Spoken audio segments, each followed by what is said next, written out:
Okay. Yeah. So we're going to start on 11.3, which is inference about two means. And the key today is independent. Okay? So here's what I want to say. The two most commonly mistaken hypothesis tests in this class, without question, are what we learned yesterday and what we're going to learn today. Okay?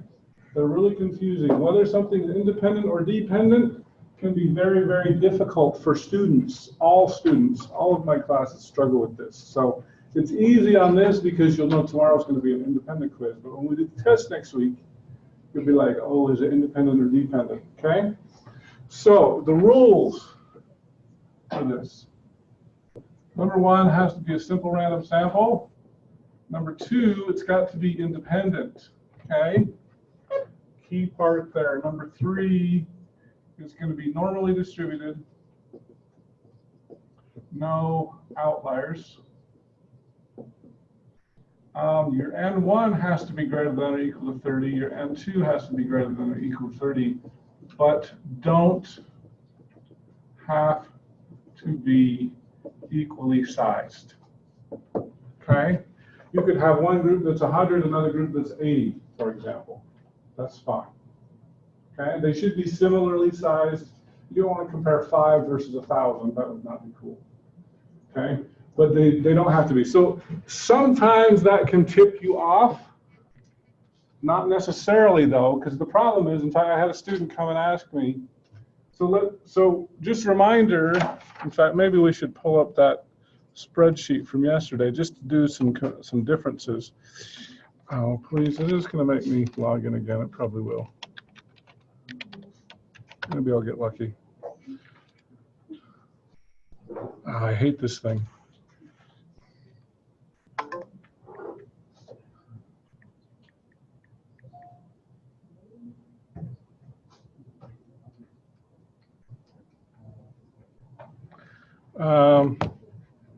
Go ahead and open up the spreadsheet we had open yesterday. Go here, let me share here. Go to assignments, and then go to the bottom, and your in-class worksheets. We'll do the 11.1, 11.2. So what I want to do is I will kind of compare and contrast what we did yesterday with what we're going to do today. Okay? So you'll remember that yesterday we had these as dependent. They were dependent because it was the same person measured twice. Now, just as a reminder, do you guys remember what the null hypothesis and the alternative hypothesis were yesterday? Yeah, it was D equals 0 versus D does not equal 0, right? Okay, so you remember that. Now, let's talk about this thing here. Let me give you a little bit of background on what this data represents. Make it a little bigger for you. On Space Lab, 14 male rats were sent into space, and on return, red blood cell count was determined. Control group of 14 rats stayed on Earth. Use alpha equal 0.05 to see if a difference. Okay. All right, so let's kind of go through some of our normal steps. First of all, is my sample size big enough? No, because it's only 14, right? Why do you think they only sent 14 rats into space? Because it's really expensive. It was probably $1 million per rat. I don't know. It was a lot of money. Okay? So they can't really increase their sample size unless they, unless you guys want to pay more taxes. Okay? So We're going to assume that they're normally distributed, but normally you should do a QQ plot. You should make sure we're going to make that assumption because we're short on time already anyway. All right, so now the next question is it categorical, quantitative, or regression? Who says it's categorical? Nobody? Quantitative. Bunch of people? Almost everybody. That was almost unanimous, I think. Regression. Who didn't raise your hand? Okay, 2 honest people. All right, so yes, it is quantitative. Okay. All right, now let's talk about the major types of tests. We got 4 major types of tests. Is it a Z, a T, a chi-square, or an F? Who says it's a Z? Who says it's a T? A lot of people. Who says it's a chi-square? Well, this time I got one person. Who says it's an F? Okay, you're all right. It is a T. Why is it a T? Yeah, we don't know the population standard deviation. Now, we got to narrow it down more because we've got lots of t-tests. Is it a 1t, a 2t dependent, or a 2t independent? It's a 2t independent. Why? Because that's what we're learning today. But the better thing is, the better answer is on the test, when this comes up on the test, and you got to decide because you don't know which one it's coming from.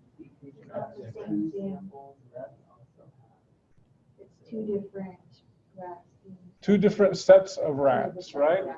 Okay. One's staying in space, one's on Earth. They're independent rats. Okay. Does that make sense? Okay. All right. So now I've got a new formula to show to you guys today. So the formula for the 2t independent test is t equals x1 bar minus x2 bar over the square root of s1 squared over n1 plus s2 squared over n2. Now, just FYI, you'll notice that I did not put minus mu1 minus mu2. Why did I not put that in there? Because it's going to be 0 anyway. Okay? Now, let's talk a little bit about what's your null and your alternative hypothesis. What do you guys think this should be? It's going to be mu1 equals mu2. Or better said, mu1 or mu earth. What's the alternative? Does not equal mu space. Okay, that might be easier. But they didn't give us any indication as we go back to here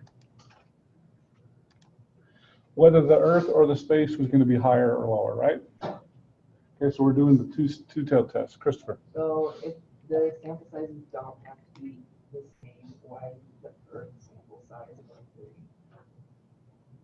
1/3?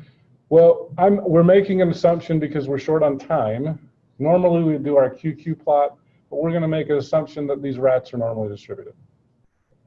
Or maybe we did our QQ plot. And I would normally do that, but we're very short on time today. So we're going to assume that they're normal. Okay? That is one of the requirements here, is normally distributed, but we really should check that. We're just going to skip it because we're short on time. Okay, so now, so that's an important thing. Now notice here, in the wording of the problem, we want to see if there is a difference. Now with the dependent test, you're actually calculating the difference, right? So you're doing, in this case, x minus y, okay? But with the independence, even though it says difference, that doesn't mean you subtract them, okay? So we're saying here that our null hypothesis is mu1 equals mu2, and mu1 does not equal to mu2 for your alternative hypothesis. God, I don't know why I keep getting that out. Okay? All right, so now we're gonna, here's what I would recommend. Anytime you get any data, what should you just find anyway? The mean. Oh, you said the A word. Yeah, you curse Bill Gates when you do that.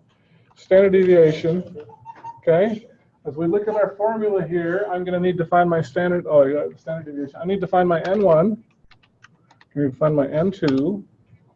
Oh, and I need to find my degrees of freedom. Let me stop sharing for just a minute, okay? So, degrees of freedom. If you read in the book, it's going to give you a very complicated formula. I don't want you to remember that. Okay. Okay? Here's what I'm going to say. Use the smaller of n1 minus 1, comma, n2 minus 1. Whichever one is smaller, use that one. Okay? There actually is a very complicated formula. It actually has decimals in it. It's really ugly. I'm not going to teach you that. I just say it's close enough if you use the smaller of n1 minus 1 or n2 minus 1. Thank you. Plus, it's more familiar with what we're doing. Okay? All right, but you can read about it in the book if you want to really find out about it. Okay? All right, so now, let's go back here. So we're going to find our t-score. In this case, equal, oh, we got to find all our stuff yet. Let's find our mean, which we're going to do with average. There's Bill Gates when you do that. And we're going to find our standard deviation. Which one do I use? Without S. Okay, or the plain old one without anything.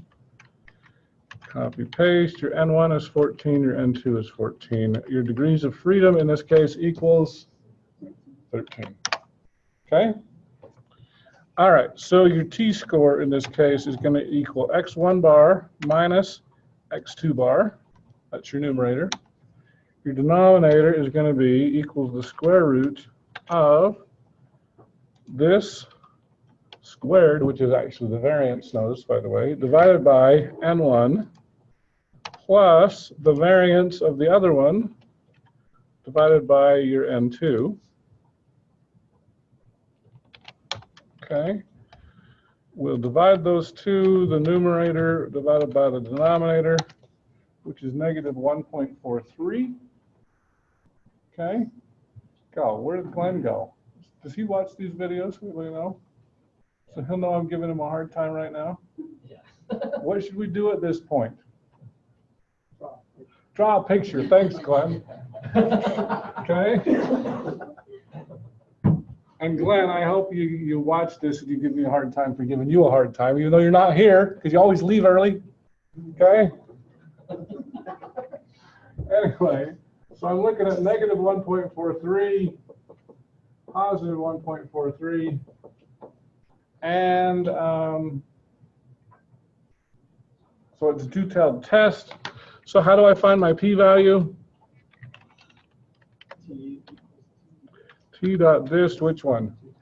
We'll do the two-tailed. Now, did I tell you guys yesterday it doesn't like negative numbers? Yes. So just put a negative of whatever that is to make it positive. Comma, your degrees of freedom is 13. That gives you 0.174, which means do not reject, which means